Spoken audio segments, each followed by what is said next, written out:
بسم اللہ الرحمن الرحیم۔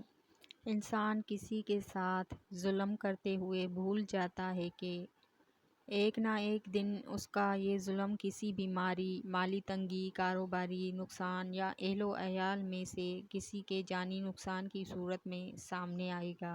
پوچھا گیا، صبر کیسے کرتے ہیں؟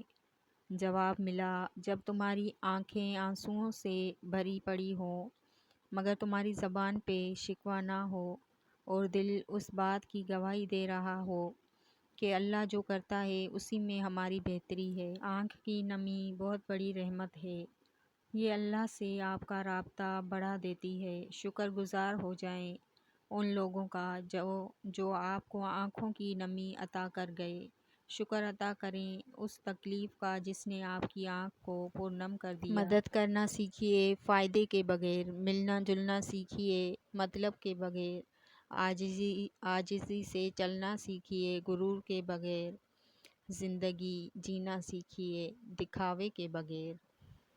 اپنی زندگی کے فیصلے ہمیشہ اپنے دل کی آواز اور ٹھنڈے دماغ کے ساتھ کریں۔ لوگوں کے ڈر اور ان کی باتوں کی وجہ سے اپنے خوابوں کا گلا مت گھونٹیں، کیونکہ جب آپ ناکام ہوں گے تو یہی لوگ طنز کریں گے اور اگر کامیاب ہوں گے تو تالیاں بھی یہی بجائیں گے۔ رسول اللہ صلی اللہ علیہ وآلہ وسلم نے فرمایا، جب تم میں سے کوئی شخص اپنے بستر پر آئے تو اسے چاہیے اپنا بستر جھاڑ لے، کیونکہ وہ نہیں جانتا اس کی بے خبری میں کیا چیز اس پر آ گئی ہے۔ ہر دن ایک نیا موقع ہے، گزشتہ کل کی غلطیوں سے سیکھیں، آج کو بہتر بنائیں اور کل کے لیے بہتر انسان بن جائیں۔ اللہ آپ کی ہر کوشش کو کامیابی میں بدل دے، آمین۔ اور کچھ لوگوں کے پاس اللہ کے سوا کوئی اپنا نہیں ہوتا اور بے شک اللہ ہی کافی ہے۔ وقت بدلتے دیر نہیں لگتی، جو درد آج کوئی کسی کو دیتا ہے کل وہی درد کسی اور روپ میں اس کے اپنے سامنے آ کر کھڑا ہو جاتا ہے۔ جس انسان کا معاملہ رب کے سپرد ہو جائے اسے کسی سے اپنا بدلہ لینے کی ضرورت نہیں رہتی۔ ہم تو ٹھہرے گنہگار، سیاکار اور بدکار، تم سناؤ فرشتوں سے تعلقات کیسے ہیں؟ نبی کریم صلی اللہ علیہ وآلہ وسلم نے فرمایا، جس شخص نے ناحق کسی زمین کا تھوڑا سا حصہ بھی لے لیا تو قیامت کے دن اسے 7 زمینوں تک دنسایا جائے گا۔ ہر چیز مل جائے گی، وقت پر مل جائے گی، بس نیت اچھی ہونی چاہیے۔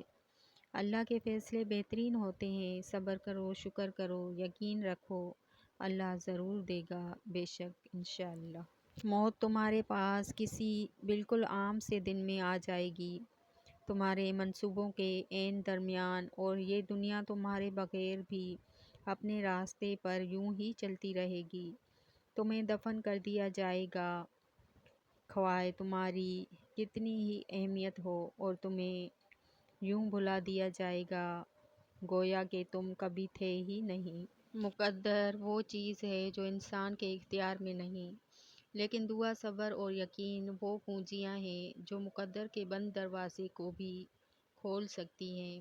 یاد رکھیں، آپ کا رب صرف آپ کا مقدر لکھنے والا نہیں بلکہ اس مقدر کو پلٹ دینے پر بھی قادر ہے، چاہے حالات کتنے ہی بگڑ چکے ہوں۔